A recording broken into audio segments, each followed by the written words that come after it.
So yun, magandang gabi po sa inyo mga kaidol. So mag-update lang tayo sa mga nag-order mga kaidol.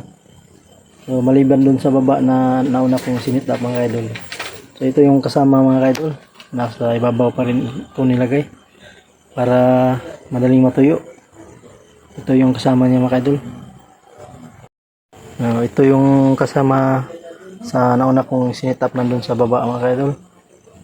So nasa 100 plus to mga kaidol.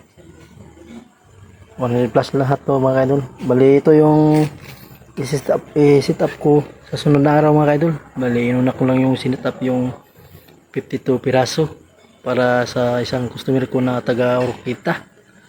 So ito lang muna yung isunod kong i-set up. Yan. Ito na lahat mga kaidol.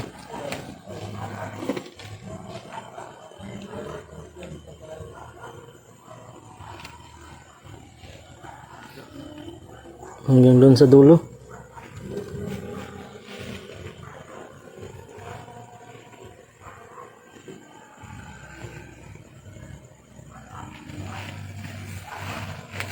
Yan. So, bali tingnan natin yung nasa baba mga kaidol. Para yun yung unang mahatid mga kaidol. Sige. Punta natin sa baba. So, ito yung kasama niya mga kaidol. Ayan, ito yung 52 piraso. So, bali isang katao lang may-ari nito, yung customer ko na taga Orquita. So, shout out sa mga taga Orquita dyan. So, ito na yung order sa kong customer.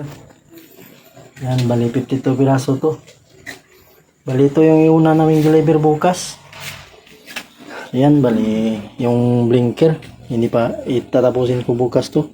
Katapos ma-deliver yung blinker ko naman yung itatapusin. Yan, bali tapos na yan. Ito na lang yung tatapusin ko bukas pagkatapos ma-deliver to, kasi yung blinker niya yung nandun, bali 10 piraso yung order niya nandun, kasama dito 10 piraso. Yan, bali yan, gagawa pa ako ulit ng pulunan para dun sa ibabaw na nakasabit. So ito na yung update mga kaidol. So maraming salamat sa walang sawang pagtangkilik ng aking mga gawang DIY jig kabir. Ayan, maraming salamat mga kaidol. God bless po sa inyong lahat.